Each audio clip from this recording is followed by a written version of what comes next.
Maurice Nicol, Psychological Commentary, Volume 2, based on his work with Gurdjieff, Birdlip, February 24th, 1945. Commentary on the Meaning of Aim in the Work, Part 2 of 3. But supposing you hate this person when you see him, it makes an event. Events gather together, objects in a certain relationship. A table by itself is not an event, but if breakfast is laid on it, it participates in an event for you, and if the egg is not boiled properly, it becomes a negative event. A whirlwind that suddenly lifts off the roofs of houses is an event, but if you stare at the roof, it is not an event. The thing you have in your possession is to look at sometimes, such as a gold watch. That's not an event, but an object. But if it is stolen, it becomes an event. You get up in the morning and stub your toe on the carpet, and then the carpet becomes an event. In other words, an event is something that relates to a number of objects together in a certain way. This is a very inadequate description of events, but you must try to see what it is meant. It is toward these events that we must try to acquire a conscious behavior. That is to say, we have to see our lives as events and not objects, because it is very easy to stare at everything like horses and trees and not understand that unless they're related to you in some way, they do not constitute an event. This is getting off the purely sensual level and noticing that objects are not events. Now, in making this connection with the first line of the work, you should be able to observe events to which you react in a particular way, because it is in your reaction to life as events that your personal work lies for a long time. That is, in the way you take events happening in the world of external objects. If you cannot understand the difference between objects and events, you should think of what is happening in this somehow in the event of war, for example, of all kinds of objects that are grouped together in an event that would be grouped quite differently. For example, at home, the objects, and you believe in objects as distinct from the events that occur with other objects. For example, if we find it difficult to believe that we ourselves may be in the next moment a violent temper because of some event in which we included, we do not see that as an event that actually happened.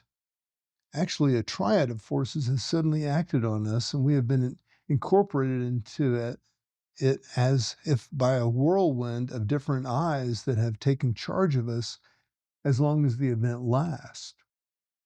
After the event has passed, we wonder what has happened, because all the objects around us are as before. But while the event lasted, they conducted different forces within which we were included. Now, when we make aim, we always neglect events. We do not take into consideration how difficult it will be to keep that aim in view of the different events that may happen to us. We expect a tranquil sea on which we can steer a direct course. Therefore, when our aim is very superficial and momentary, formed in a moment of enthusiasm, we find that it is absolutely useless and leads nowhere. However, instead of becoming offended and beginning to blame the work, we should begin to understand what it means to be sly man, or as the Gospels call it, the wise man. Wise really meaning clever. You will remember that the wise virgins were not wise, but clever, and this word in the Gospels means clever or mentally awake in the same as the word sly used in the work. A superficial aim will lead nowhere, especially if it is from acquired conscience, which has behind it merit, vanity.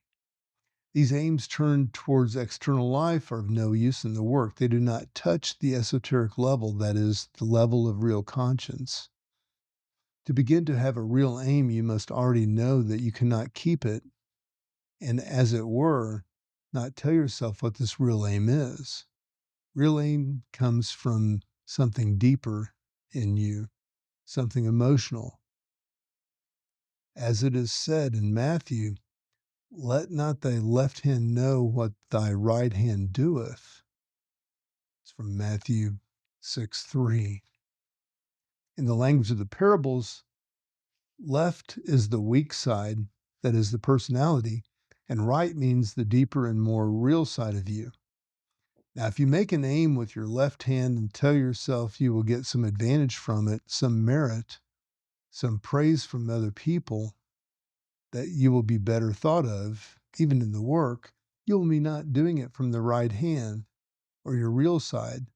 For this reason, real aim must always be something you never quite put into words and let your false personality know about, and you must not expect to attain it right away.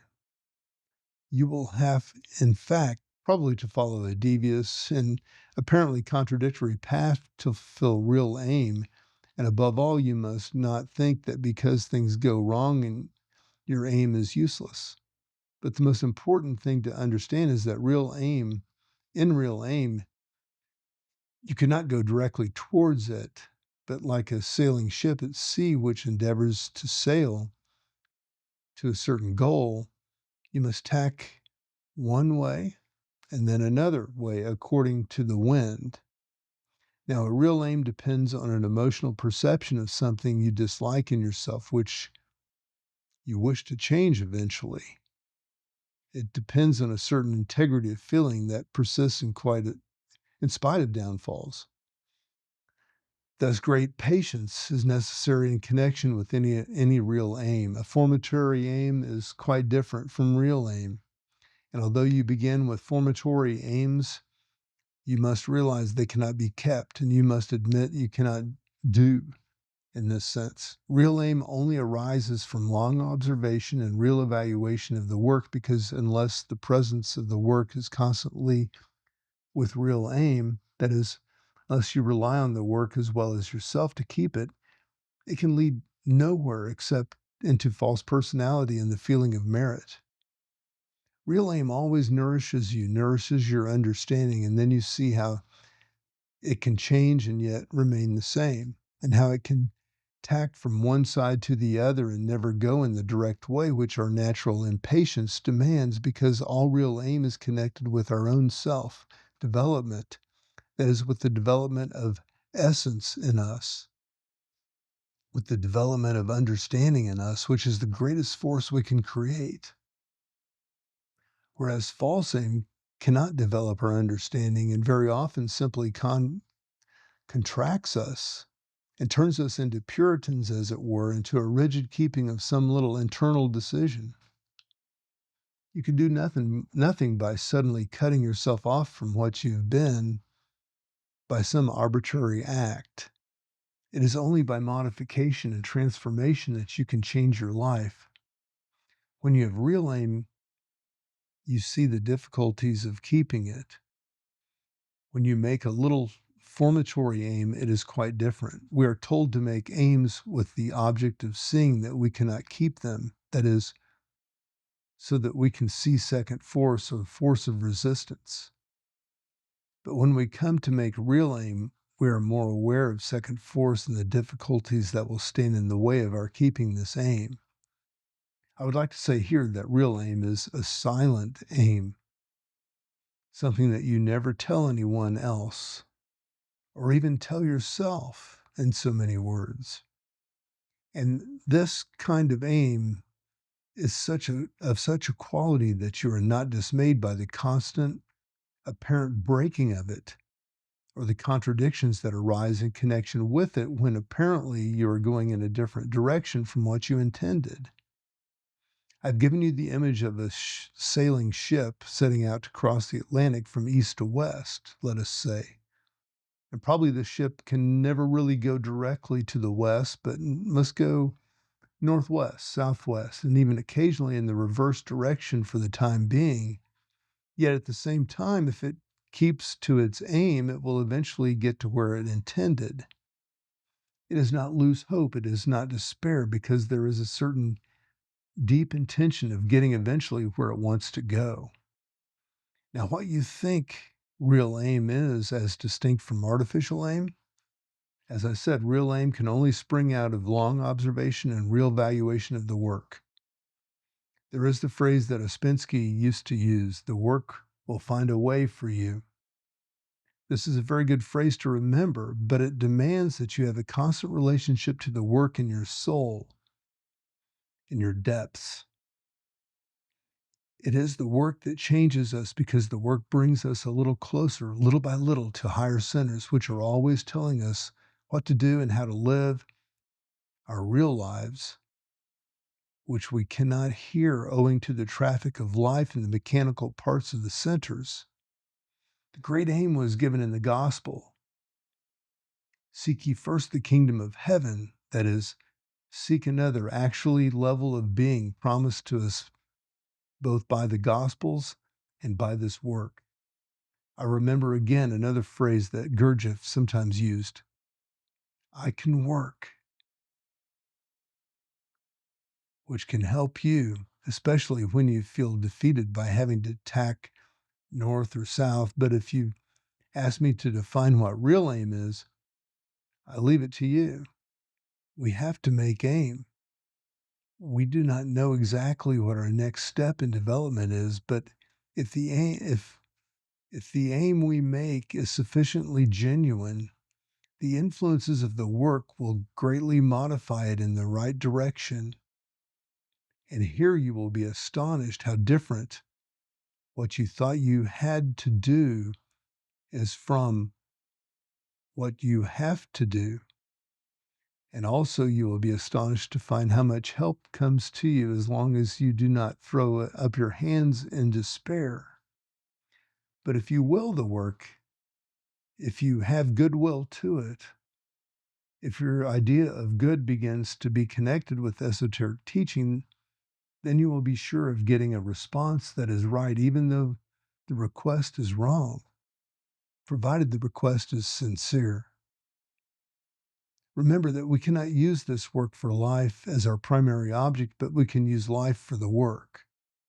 It is difficult to see what this means because we do not realize what is first in us. If we could make the work first, then everything else would be added to us, and we would find that what really belongs to us in life and what does not belong to us. But this state would be like something that is passive becoming active, and something active becoming passive. It would mean that we begin to live the work in life. For this reason, we should connect everything we do in life with the work, even artificially at first. This is called, as far as I remember it, doing everything in the name of God. You should not do the work for a short time and then pass out of it and then come under the law of life as antithesis.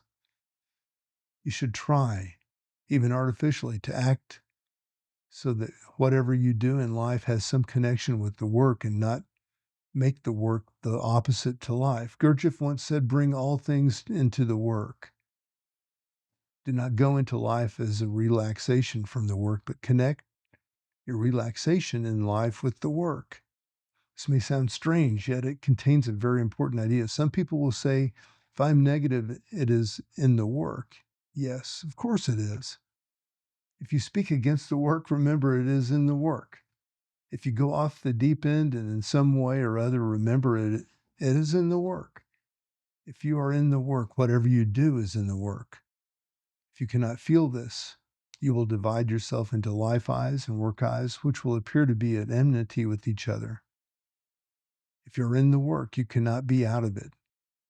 Whatever eye acts in you, so do not make this opposition between the work and life. And remember that the work is not exactly ignorant of human nature. All that you do from the point of view of this not having anything to do with the work, and all you do from the idea of its being connected with the work, is all in the work. You cannot live now in the work and now in life, because that will make a split of you. The idea of balanced man is that he includes everything, but in the right place, in the right order, in the right arrangement. Remember that even the bad animals were taken into Noah's ark and included in the whole thing. No one can develop without this bad side. No one can simply be good without the power of being bad. It is a question of right arrangement, right order, right balance. Even eyes that are not in the work are useful and are in the work, if you understand what I mean.